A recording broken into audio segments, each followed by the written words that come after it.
Assalamualaikum warahmatullahi wabarakatuh. Perkenalkan, nama saya Anwar, NIM saya 2892050060. Saya dari Prodi Manajemen.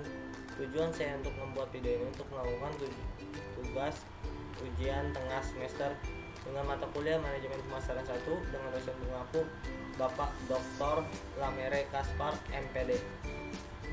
Saya akan menjelaskan tentang segmentasi pasar.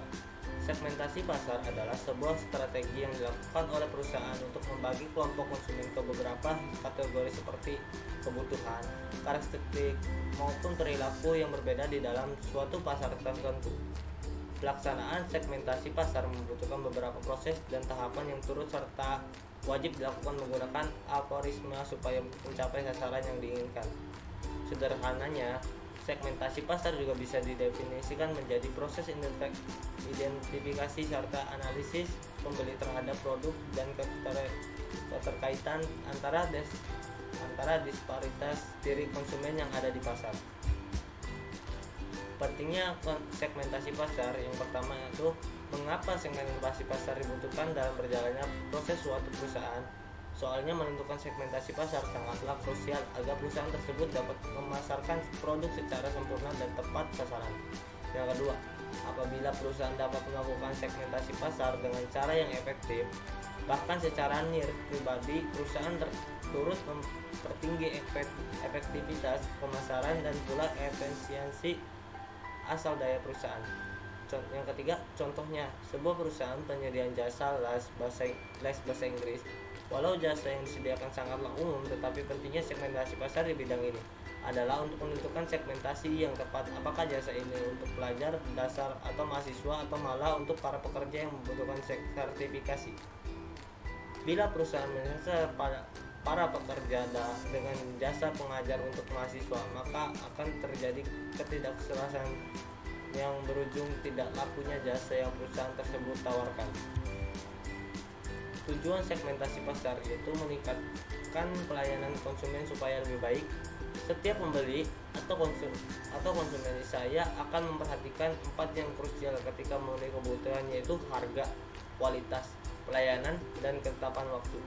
Yang kedua, membuat strategi pemasaran dapat lebih terarah.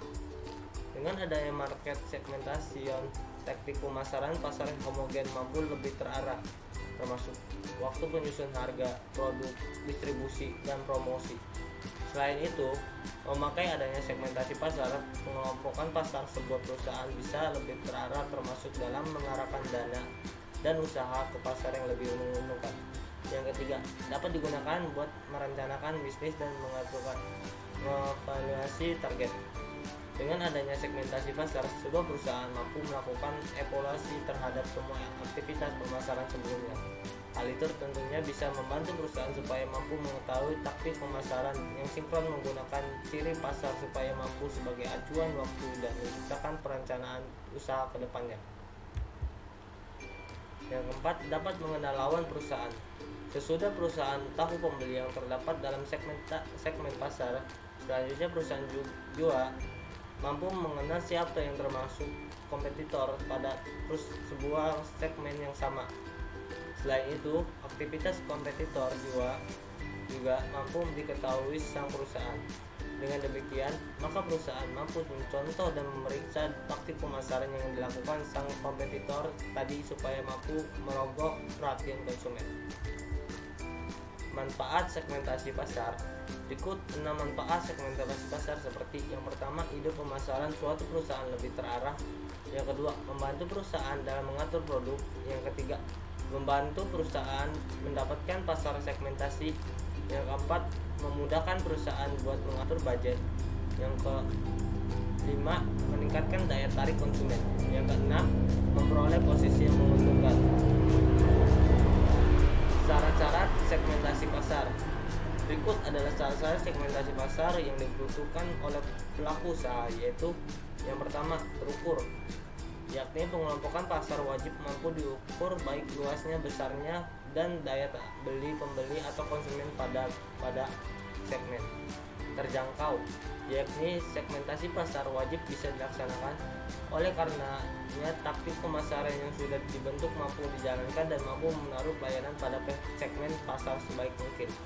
Cukup besar, yaitu relatif akbar atau substansial. Sebagai akibatnya mampu menaruh laba saat perusahaan menaruh pelayanan. Mudah dibedakan. Artinya segmentasi pasar dapat dibedakan atau definable. Maksudnya, segmen yang sudah dikelompokkan tadi wajib mampu dibedakan secara jelas. Bisa dilaksanakan, yaitu segmentasi pasar mampu dilaksanakan atau actionable, artinya wajib dan mampu dilayani dan dijangkau asal daya perusahaan. Ketika melakukan sebuah segmentasi pasar, terdapat beberapa dasar pada pelaksanaannya, antara lain demografis, di mana berdasarkan pengelompokan pasar mencakup usia, jenis kelamin, pendidikan, pekerjaan, penghasilan, ras, agama, dan sebagainya.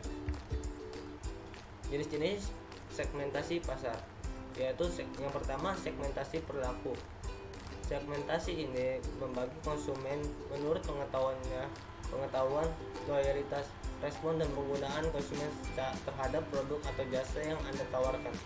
Anda juga mampu membaginya menurut seberapa akbar manfaat yang diperoleh konsumen.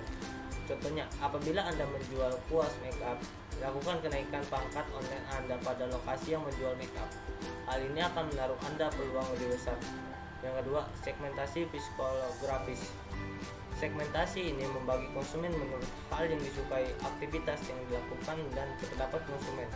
Dengan istilah lain, segmentasi ini serius dalam dimensi psikologi, misalnya hobi dan ketertarikan. Yang ketiga, segmentasi demografis. Strategi ini membagi konsumen menurut ciri generik konsumen seperti usia, gender, pekerjaan, pendidikan, pendapatan, dan lainnya. Segmentasi ini sebenarnya relatif gampang dilakukan lantaran jumlah konsumen, tapi juga relatif sulit lantaran pasarnya sangat luas, sehingga membutuhkan bisnis yang lebih besar dan pembagian yang lebih rinci supaya menerima konsumen yang sangat sesuai. Yang keempat, segmentasi geografis. Strategi ini membagi konsumen menurut unit geografis yang berbeda, misalnya negara, provinsi, kabupaten atau kota, dan sebagainya. Dalam hal ini, Anda dapat menghubungkan segmentasi geografis memakai segmentasi demografis. Yang kelima, segmentasi waktu khusus. Segmentasi ini serius dalam pelaksanaannya pemasaran dalam saat-saat tertentu. Misalnya apabila Anda mempunyai bisnis fotografi, maka Anda bisa membuka stand-stand fotografi pada sekolah atau universitas yang sudah melakukan wisuda. Meski begitu, poin penting yang harus diperhatikan para UKM Indonesia agar produk laris manis setiap hari, yaitu dengan memilih sekitar bisnis yang tepat, ini yang selalu memiliki permintaan dari pasar atau masyarakat. Baik, begitu saja yang bisa saya sampaikan. Wabillahi taufiq wal hidayah. Wassalamualaikum warahmatullahi wabarakatuh.